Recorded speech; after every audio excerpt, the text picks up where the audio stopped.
Bonjour à tous, j'espère que vous allez bien. Bienvenue pour ce nouveau numéro du Petit Exo de Colle, aujourd'hui numéro 95. Et pour ce numéro, je vous propose un exercice intriguant sur le calcul d'une série. L'énoncé est le suivant, nous voulons calculer la série des 1 sur 2 puissance n fois n carré. Cet énoncé m'a été proposé par l'un d'entre vous, vous allez voir le commentaire s'afficher en bas de l'écran. Merci à toi qui m'as proposé cet exercice et qui te reconnaîtra et qui d'ailleurs était tout content de m'annoncer qu'il a été capable de calculer cette série, qu'il a partagé son calcul avec ses professeurs et ses camarades, que ces derniers lui ont donné de très bons retours et il s'est dit pourquoi pas proposer cet exercice sur cette chaîne, sachant que l'idée du calcul de cette série lui est venue à l'esprit après avoir effectué un calcul de la série des 1 sur n carré. Alors on ne s'est pas du tout concerté concernant un calcul de cette série. Il est possible que la résolution que je vais proposer de cet exercice soit différente de ce que proposait le camarade qui m'a proposé donc cet exercice. Et donc ça sera assez marrant d'avoir son retour en commentaire sur la vidéo ici pour savoir exactement si la résolution que je propose est la même ou si la résolution que je vais proposer est différente. Et si tel est le cas, d'avoir un petit peu de ses retours et peut-être qu'il propose lui-même une autre façon de résoudre ce calcul de série. Mais bon, en effet, la série des 1 sur n carré ne sera pas totalement innocent à travers le calcul qu'on va faire aujourd'hui, mais je ne vais pas trop spoiler davantage. Je pense simplement dire que cet exercice est plutôt abordable en deuxième année de classe préparatoire, puisque bon, en première année, pourquoi pas, on a vu 2-3 trucs sur les séries, donc voir la convergence, ce genre de trucs, c'est pas trop difficile, mais pour lancer vraiment le calcul de cette série, je pense qu'il faut vraiment avoir les outils de deuxième année de classe préparatoire pour pouvoir le faire. Voilà, je ne vais pas en dire davantage, je vous invite dès maintenant à faire une pause sur la vidéo pour essayer de résoudre cet exercice avant que je ne vous dise quoi que ce soit d'autre. Ok, j'espère que vous aurez essayé. Donc je vous ai un peu divulgaché la chose en vous disant qu'on va avoir besoin de la série des 1 sur n carré. Et donc je vais rappeler le résultat. La série des 1 sur n carré, c'est égal à pi carré sur 6. Alors je rappelle que nous avons déjà effectué une preuve de ce calcul à travers un exercice qui était lié à un sujet concours de 2023, et je vous invite à aller jeter un coup d'œil à l'exo de colle numéro 62 pour en voir davantage autour du calcul de cette série. Alors bien sûr c'est une résolution, il n'en existe pas qu'une seule, il en existe plusieurs. Bon, c'est pas l'objet de la chose ici, mais si ça vous intéresse de voir au moins une résolution qui est abordable en deuxième année de classe préparatoire, vous pouvez aller jeter un coup d'œil à cet exercice. Bien, maintenant que ceci est dit, comment attaquer cet exercice? Alors, je ne vais pas vous donner un plan d'attaque, je vais juste vous donner les idées qui vont me permettre d'avancer, et puis petit à petit, avec ces idées, conclure. Là, l'idée qui devrait vous venir à l'esprit, et c'est en fait normalement un réflexe que vous devriez avoir, c'est d'essayer de reconnaître une fonction qui se cacherait derrière le calcul de cette série. En effet, si vous regardez d'un petit peu plus près, vous avez ce 2 puissance n, et vous pouvez vous dire que éventuellement on peut faire intervenir une série entière. Et donc c'est en effet une bonne idée. Et donc, on pourrait se dire, ok, je vais regarder la série entière des x puissance n sur n carré, n allant de 1 à l'infini. Et je me pose la question, quelle est la fonction qui pourrait se cacher derrière cette série? Alors si on y réfléchit un petit peu plus, on pourrait se dire, ok, oublions un instant le n carré qui se trouve au dénominateur, et là on retrouve une série usuelle, la série des x puissance n pour n allant de 0 à l'infini, on sait que c'est égal à 1 sur 1 moins x. Cette série, c'est une série entière, bien sûr, et son rayon de convergence, je vais le préciser, il vaut 1. Ce qui permet de dire que cette série est bien définie sur l'intervalle -1, 1 ouvert, et de plus, on peut affirmer que cette fonction va être c infini sur cet intervalle ouvert. Et donc on peut s'amuser à faire ce qu'on veut en termes de dérivation. Mais en fait, on peut également faire ce qu'on veut en termes de primitivisation, si je puis dire. Donc on va intégrer en fait cette égalité, on peut le faire, étant donné qu'on travaille avec des séries entières, qui sont donc bien définies sur ce rayon de convergence. Et donc en faisant une primitive de cette série, on se retrouve avec la série pour n allant de 0 à l'infini de x puissance n plus 1 sur n plus 1, qui va être égal à, normalement ça va se jouer à une constante près, mais on pourra constater que la constante près, elle va valoir 0, et je donne une primitive donc de 1 sur 1 moins x qui va être moins ln de 1 moins x. Et là on retrouve encore une fois une série entière normalement qui est connue, bien sûr peut-être pas écrite de cette manière-là, vous la connaissez plutôt écrite de cette manière-là, somme pour n allant de 1 à l'infini de x puissance n sur n. Voilà, donc là on retrouve encore une fois une série entière.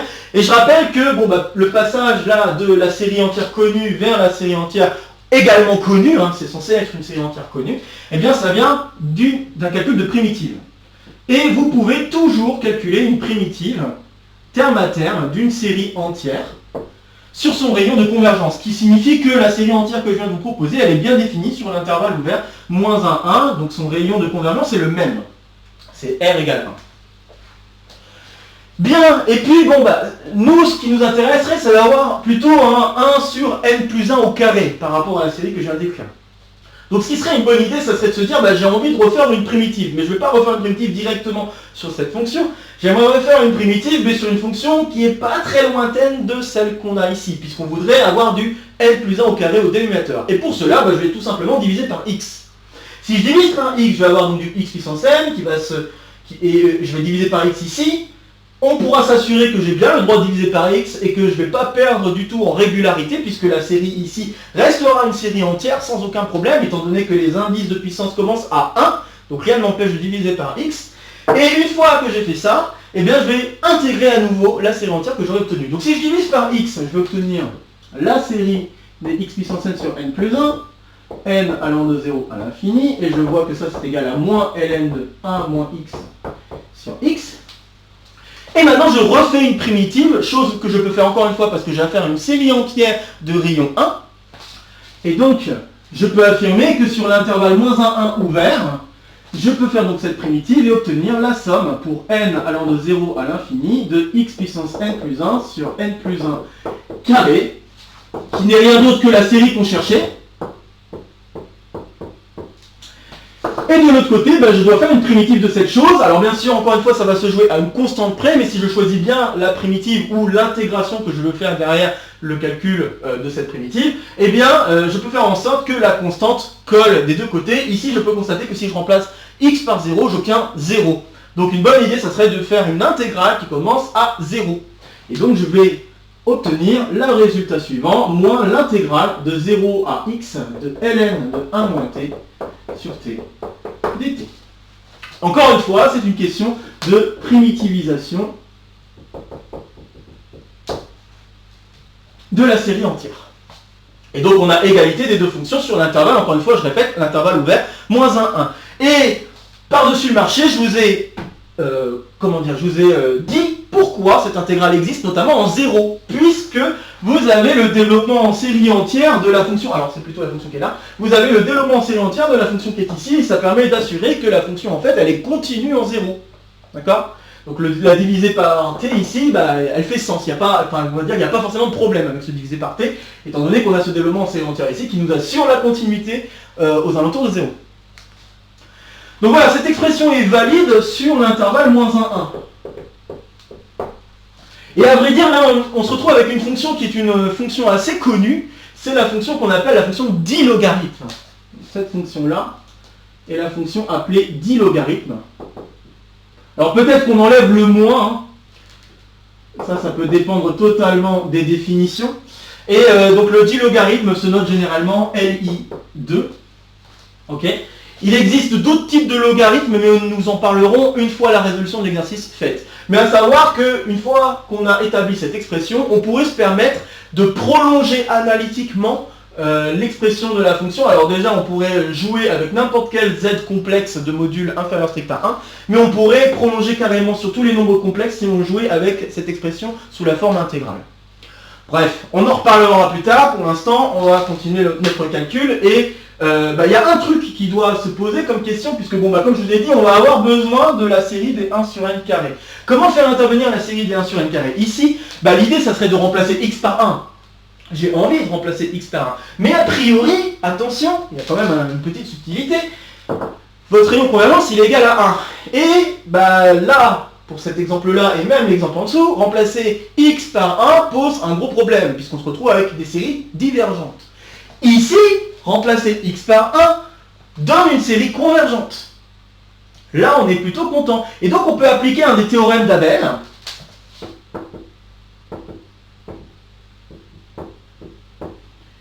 qui permet de dire la chose suivante. Si j'ai une série entière définie sur un rayon de convergence R, et donc Ça veut dire que j'ai une série entière ici à valeur réelle, encore une fois, qui est définie sur un intervalle moins RR, et que je sais que le calcul existe en remplaçant x par r, c'est-à-dire que la série converge en remplaçant x par r, alors je peux assurer que la limite, quand x tend vers r par valeur négative, eh bien c'est exactement la série que je souhaite.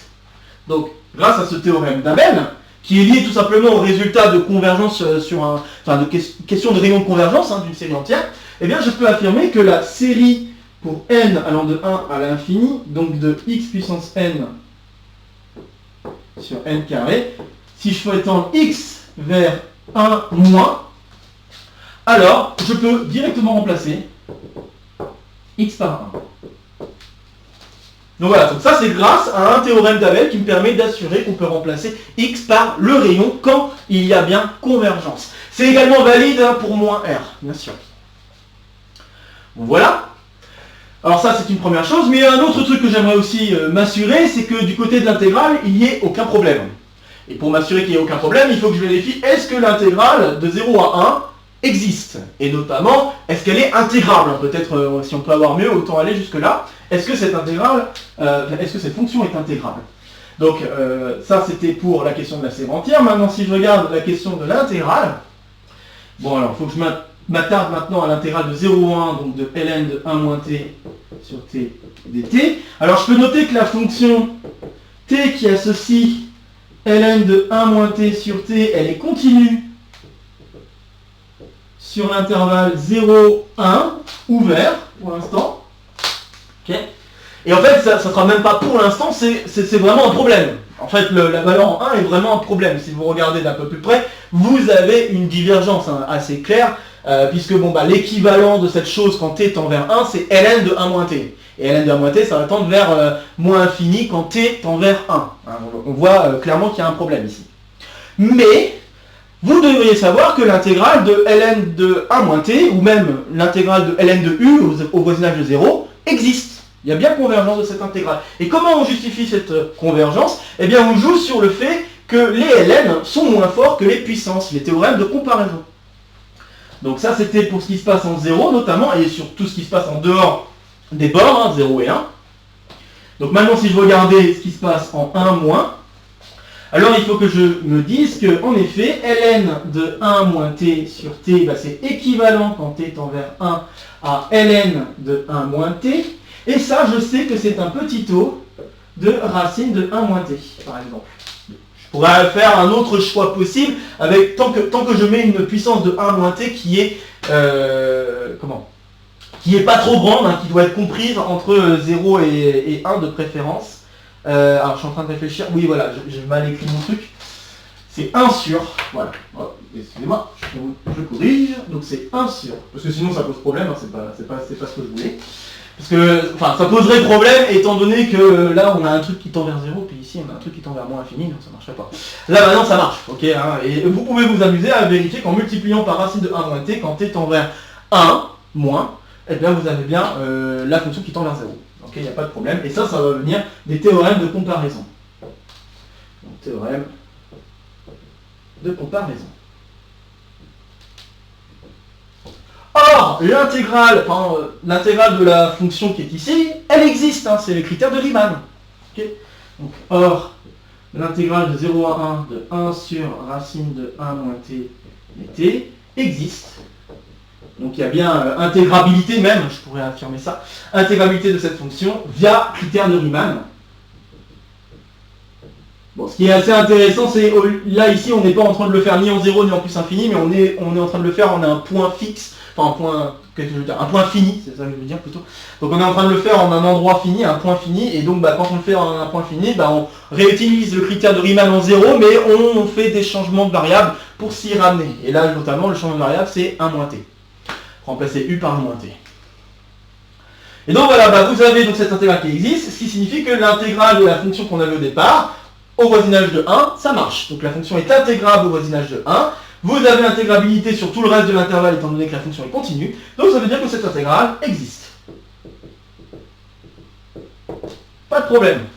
Et maintenant que j'ai dit que cette intégrale existe, et bien si je m'amuse à regarder la limite quand x tend vers 1 moins de cette intégrale, étant donné que cette intégrale existe, alors je peux affirmer que la limite c'est exactement cette intégrale.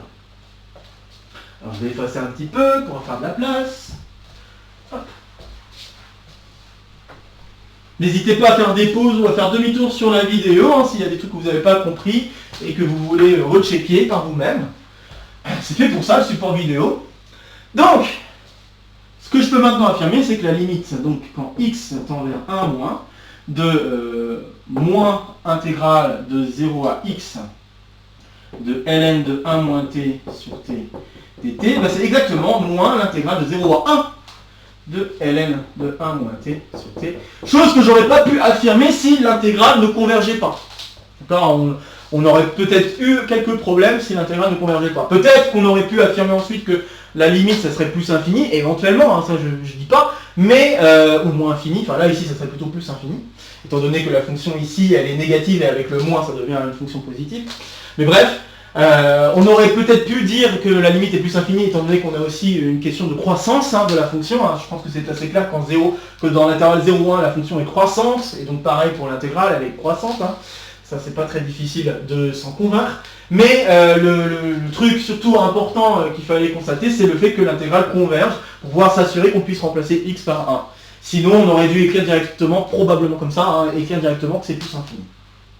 Bien, donc d'un côté je suis en train de dire qu'on a ça, de l'autre côté je suis en train de dire qu'on a la possibilité de remplacer x par 1, donc ça signifie qu'on a égalité entre les deux limites, hein, on fait juste un passage à la limite, et donc on a alors que l'intégrale moins l'intégrale de 0 à 1 de ln de 1 moins t sur t dt est égale à la série des 1 sur n carré, donc n allant de 1 à l'infini. Et donc d'après ce qu'on a admis hein, pour cet exercice, on peut affirmer qu'on a alors pi carré sur 6. Ok, alors oui, très bien, je vous ai fait le calcul de cette intégrale, vous pouvez vous dire, mais à quoi ça va nous servir?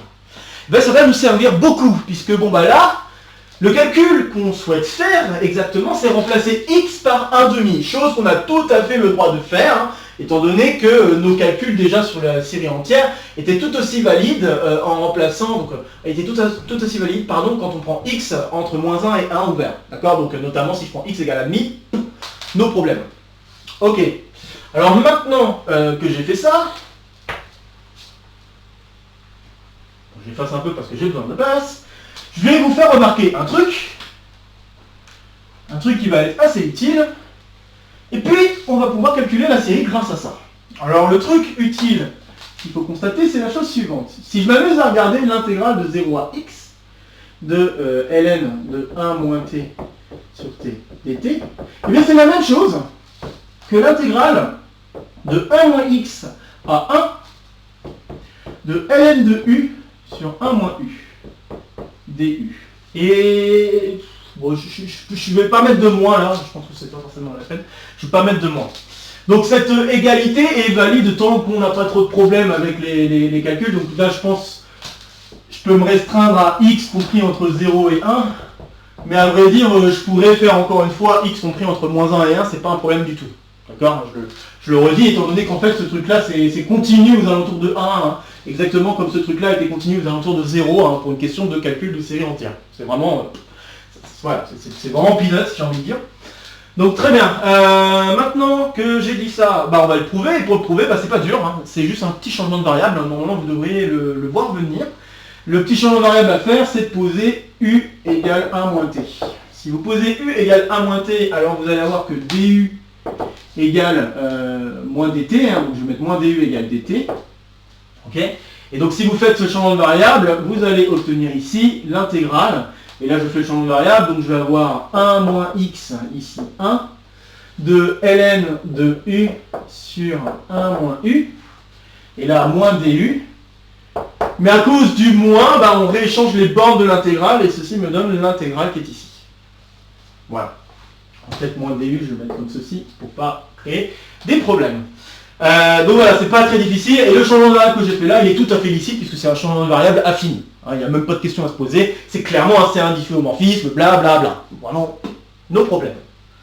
Puisqu'il y a des cas où, notamment quand on travaille avec des intégrales qui peuvent poser problème au bord, c'est intéressant de quand même se poser la question, est-ce que la fonction qu'on est en train d'utiliser est bien un C1 difféomorphisme? Bon, ici, voilà, c'est assez clair, c'est une fonction affine, il n'y a pas de question à se poser. Bien, maintenant que j'ai fait ça, eh bien on va regarder qu'est-ce qui se passe notamment quand je prends x égale 1 demi. Et vous allez voir qu'il va se passer un truc assez rigolo. Alors, je vais en profiter quand même pour dire que si je remplaçais x par 1, le résultat reste valide. Donc ouais, je vais quand même... Ok. Je vais quand même me permettre de prendre x égale 1, sinon on ne va pas être content. Donc je peux prendre x égale 1, c'est pas un problème, encore une fois, les deux intégrales existent, blablabla, je vais quand même prendre x égale 1, le changement de variable que j'ai fait tout à fait licite, il n'y a pas de problème. J'ai quand même besoin de x égale 1 dans cette affaire, si je dis pas de bêtises. Oui, c'est ça, j'ai bien besoin de x égale 1. Très bien. Alors, l'idée est la suivante. Je pars de la série que je veux calculer. Donc ma série, je rappelle, c'est la somme. Donc, je vais juste d'abord écrire S égale. Donc la série que je veux regarder, qui est clairement convergente, j'ose espérer que je vous ai convaincu. De toute façon, avec la question des séries entières, normalement, je vous ai convaincu, puisque la série entière était tout à fait valide sur l'intervalle -1, 1 ouvert. Donc en l'occurrence, si je remplace x par 1 demi, il n'y a pas de problème. La série est bien convergente. N allant de 1 à l'infini. Donc si je regarde cette série, je sais que c'est l'intégrale que j'avais au départ calculée en x égale 1,5, avec un moins, on n'oublie pas le moins. Donc on a moins l'intégrale de 0 à 1 demi de ln de 1 moins t sur t dt. J'utilise la petite identité là-haut, et je peux écrire, est-ce que je fais l'identité tout de suite? Ouais, je vais faire l'identité tout de suite. Donc si j'utilise l'identité là-haut, je vais obtenir, ça c'est la même chose que moins l'intégrale de 1 demi à 1 de ln de u sur 1 moins u du. Et là, petite astuce, on utilise du châle pour pouvoir écrire qu'en fait, ceci c'est la même chose que moins l'intégrale de 0 à 1 de ln de u sur 1 moins u du, plus l'intégrale de 0 à 1 demi de ln de u sur 1 moins u. Encore une fois, vous pouvez vous amuser à vérifier que les différentes intégrales que j'ai écrites existent, il n'y a aucun problème avec ça. Ok. Et comme l'égalité entre les deux intégrales fonctionne également quand x égale 1, et bien du coup on a le calcul de cette partie-là. Cette partie-là, en prenant le moins, bien sûr, et bien je sais que ça fait pi carré sur 6. Et un autre truc à constater, c'est que l'intégrale qui est ici, elle va de 0 à 1,5, tout comme l'intégrale qui est ici, qui va également de 0 à 1,5. Et ça va beaucoup nous aider, car la très bonne idée qu'il faut avoir maintenant qu'on a constaté ces choses-là, c'est de s'amuser non pas à regarder juste S, mais à regarder plutôt 2S. Bon, j'ai plus besoin du résultat que la somme des 1 sur n carré vaut pi carré sur 6, alors je me permets de l'effacer. Hop. Donc, si je m'amuse maintenant à regarder 2 fois S, qu'est-ce que je vais obtenir? Eh bien, je vais obtenir pi carré sur 6, plus, alors bon, je vais peut-être plutôt mettre un moins en facteur, je pense, si je veux que les choses fonctionnent bien, donc je vais mettre un moins. Moins, et je vais pouvoir tout mettre sous la même intégrale, donc intégrale de 0 à 1,5, étant donné que les fonctions sont intégrables, vraiment il n'y a pas de problème, encore une fois.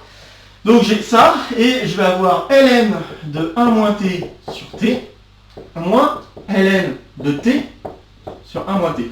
Je me permets de changer le u en t, la variable qui est en jeu ici c'est une variable muette, et comme disait un ancien prof à moi, les variables muettes n'ont rien à dire, on peut changer leur nom sans que cela pose de problème, d'accord?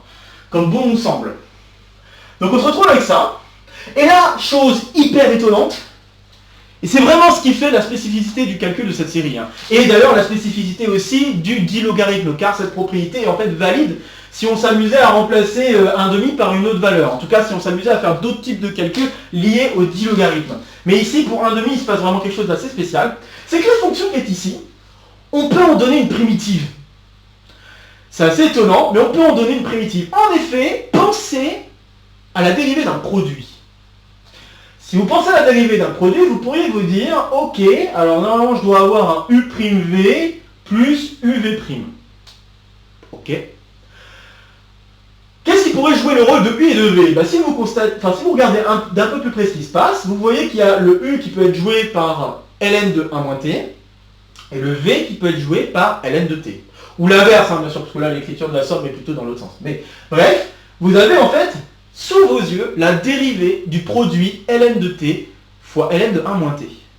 Et donc, en fait, une primitive de ce truc-là, vous pouvez le faire.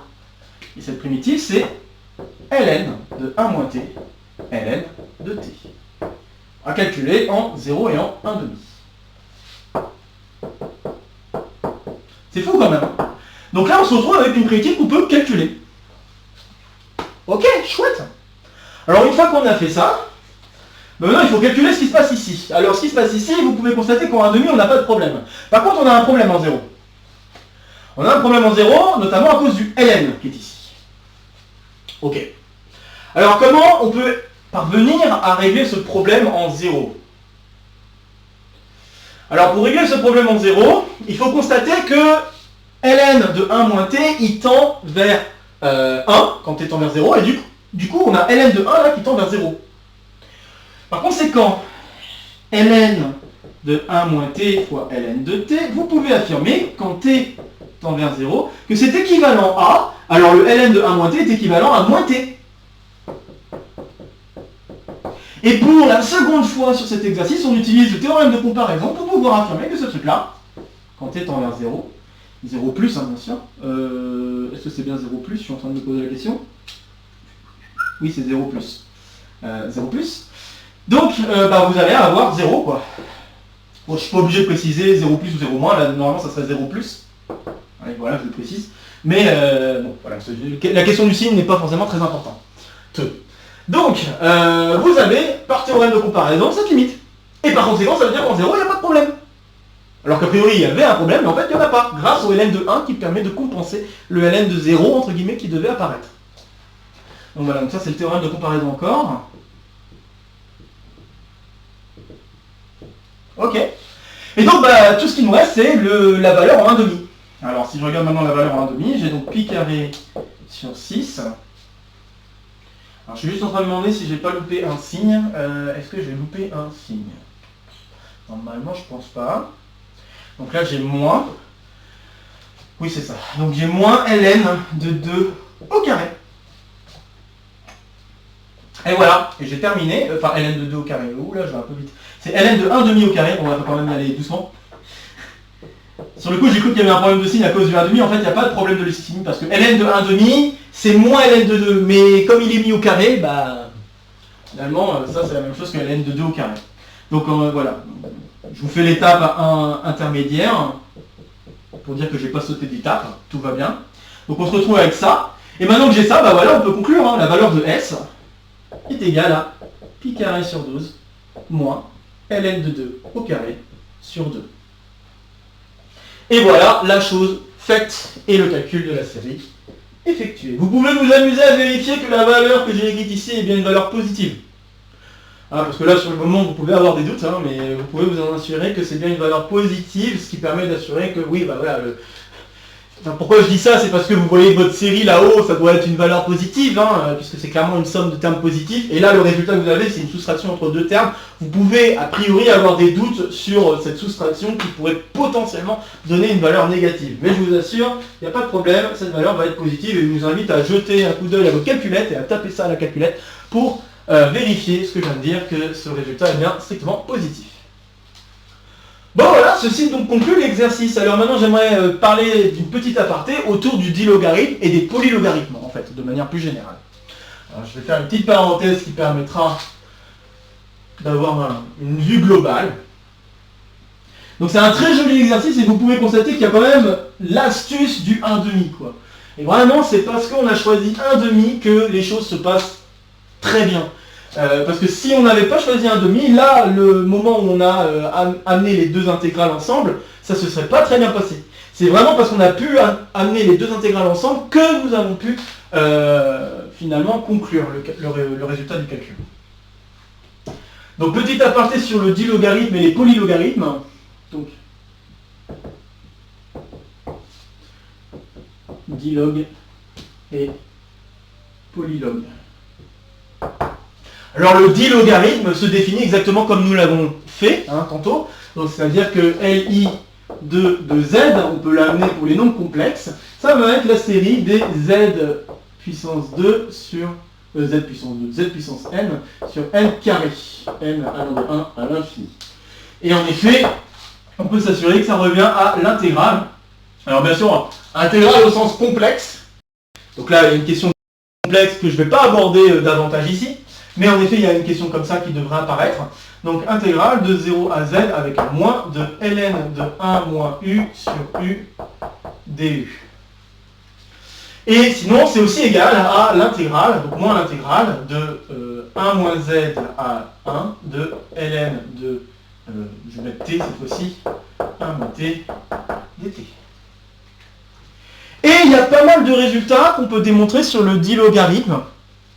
Alors notamment, nous avons constaté que si on remplaçait z par 1, on retrouvait zeta de 2, la fameuse série liée à la fonction de zeta de Riemann. On peut retrouver ça. On pourrait s'amuser à regarder la valeur, donc li de 1, pardon. On peut s'amuser à regarder cette valeur, et cette valeur, on trouve pi carré sur 6. Si on regardait li de moins 1, on trouverait... alors je ne sais plus s'il y a un moins par contre. Est-ce qu'il y a un moins? Je pense que oui, il doit y avoir un moins. Donc moins pi carré sur 12. Alors un moyen de m'assurer pourquoi c'est un moins, c'est parce que si je remplaçais ici par un moins 1, c'est une série critère des séries alternées, c'est une série alternée, d'accord, dont le terme en module décroît totalement et tend vers 0. Et le premier terme, c'est un non négatif. Donc c'est ça qui me permet d'assurer que oui, il y a bien un moins. Okay. Donc on devrait trouver pi carré sur 12 si ma mémoire est bonne. Et puis on peut calculer d'autres valeurs comme li de 1,5 comme on vient de le faire. On pourrait également calculer, et là c'est un peu bizarre parce que pour la série entière ça ne fait pas trop sens, mais pour l'intégrale ça fait du sens car c'est là la question de prolongement analytique. En effet, on pourrait étudier, donc la série ici vous pouvez l'étudier que tant que le module de z est plus petit que 1 strictement, mais avec l'intégrale vous pouvez vous permettre d'étendre la fonction li, mais dans le cadre des nombres complexes. D'accord? Donc c'est le principe de prolongement analytique. Je ne rentre pas dans les détails. Si ça vous intéresse, je vous laisse aller faire vos recherches de votre côté. Mais oui, en effet, il y a une question de prolongement analytique qu'on pourrait introduire. Donc là, on vient de faire le calcul de li de 1,5, qui nous donne ce pi carré sur 12 moins ln de 2 au carré sur 2. Ok. Et il y a pas mal d'autres valeurs qu'on pourrait calculer. Et notamment, il y a une propriété assez rigolote qu'on peut démontrer. C'est qu'est-ce qui se passe quand on fait li. Alors, juste pour faire de bêtises. Mais qu'est-ce qui se passe quand on fait li2 de z plus li2, li2 de 1 moins z. Je vais vous faire ce petit calcul. Et vous allez voir qu'on va retrouver quelque chose qui est très lié à ce qu'on vient de faire ici. Donc si je m'amuse à faire ce petit calcul en utilisant les intégrales, et puis bon, là ici je vais me permettre des choses sans forcément les justifier. Donc ici, si je regarde les intégrales, je regarde la première comme intégrale de 0 à z de ln de 1 moins u sur u du. Et la deuxième partie, je vais la voir comme cette intégrale. Et cette intégrale, je peux m'amuser. Si je remplace donc z ici donc par 1 moins z, vous voyez que je retrouve z. Donc ça fait l'intégrale de z à 1. Intégrale de z à 1, je peux utiliser le principe, le châle, pour dire qu'en fait l'intégrale que j'ai ici, ça va être l'intégrale de 0 à 1 moins l'intégrale de 0 à z. Et par conséquent, je peux écrire qu'on a plus l'intégrale de 0 à z, 0 à z, c'est ça. Donc de ln de, je remets la même, encore une fois, c'est une variable muette, elle n'a rien à dire, on peut le changer de nom, 1 moins u du. Et puis ensuite, donc moins l'intégrale de 0 à 1 de ln de u sur 1 moins u du. Donc encore une fois, le moins avec cette intégrale va donner pi carré sur 6. Ok. Et la deuxième partie qui est ici, vous reconnaissez exactement la même astuce qu'ici. Et par conséquent, on va trouver moins ln de z fois ln de 1 moins z. Donc on va trouver, si je ne fais pas de bêtises, en effet, ce truc-là va être égal à moins ln de z fois ln de 1 moins z. Encore une fois, pour les mêmes raisons que ce qui se passait ici. Alors je me permets aussi de signaler qu'on travaille avec des nombres complexes, donc il y a des questions concernant la définition du logarithme. Ici, je parle du logarithme principal, le logarithme que l'on définit sur l'ouvert des nombres complexes en enlevant la droite qui gêne. Généralement, c'est la droite réelle négatif. Donc on enlève la droite des réels négatifs, on considère le logarithme principal sur cet ouvert, et par conséquent, ce que je viens d'écrire fait sens. Mais si vous voulez rester dans le cadre prépa, vous pouvez très bien remplacer z par une valeur x compris entre 0 et 1, et l'égalité que je viens d'écrire là est tout aussi valide. Ce que je viens de faire là marche également pour n'importe quel x réel compris entre -1 et 1, ou entre 0 et 1, peu importe le contexte. Donc il n'y a vraiment pas de problème. Ok, donc là ça fait partie des égalités un peu rigolotes qu'on pourrait mettre en avant. Il y a d'autres égalités assez rigolotes qu'on peut mettre aussi en avant. C'est par exemple, si on a LI de Z plus LI2 de moins Z, eh bien on peut montrer que ça c'est la même chose que, alors si je dis pas de bêtises, 1 demi de LI, alors LI2 de Z carré. Ce genre d'identité peut nous permettre éventuellement de calculer ce qui se passe en remplaçant z par i, par le nombre complexe i, ou par le nombre complexe moins i, par exemple, puisque i au carré, ça fait moins 1, et moins 1, on sait ce que ça vaut. Et on peut s'amuser à le refaire en utilisant les séries entières, encore une fois, enfin bref, on pourrait s'amuser à faire des choses comme ça. Mais voilà, donc ça se fait quoi, ok. Et il y en a d'autres aussi qu'on peut calculer de manière assez rigolote, et qui peut amener à des calculs de série comme celle-ci. Alors là, cette fois-ci, c'est pas une question de remplacer par i ou moins i, mais c'est plutôt une question, je vais regarder plutôt qu'est-ce qui se passe si je remplaçais par un nombre un peu différent, où justement, le fait de mettre au carré peut se révéler intéressant, et notamment, si je regarde le nombre d'or, eh bien on peut calculer, donc le nombre d'or, je rappelle, c'est 1 plus racine de 5 sur 2. Alors je crois, oui, bon, je sais plus si c'est lui ou si c'est le conjugué qu'il faudrait regarder, donc peut-être c'est le conjugué qu'il faudrait regarder, du nombre d'or. Mais je pense que le nombre d'or, on devrait pouvoir s'en sortir aussi à condition qu'on considère le prolongement analytique. Mais sinon, si on ne considère pas le prolongement analytique, on pourrait faire le calcul avec ce nombre d'or, et donc réussir à calculer la série en remplaçant le 1 sur 2 puissance n par 1 moins racine de 5 sur 2 à la puissance n. C'est pas complètement fou, mais on pourrait réussir à calculer LI2 dans ce cadre-là. Et puis on a les polylogarithmes. Et les polylogarithmes peuvent se définir par récurrence, ou se définir à l'aide de la série entière, puis on utilise le prolongement analytique. Donc pour les polylogarithmes, polylog, on les définit sur les nombres complexes de module inférieur ou égal à 1 en disant, enfin inférieur strict à 1 en disant, je veux que LIS de Z, ce soit la série donc des Z puissance n, Z puissance n sur n puissance s, donc pour n allant de 1 à l'infini. Voilà, ça ce sont ce qu'on appelle les polylogarithmes. Et il y a pas mal de propriétés intéressantes sur les polylogarithmes. Alors notamment, on peut les définir par récurrence en disant Li de s plus 1 de z, c'est en fait égal à une intégrale de 0 à z, donc une primitive, de Li.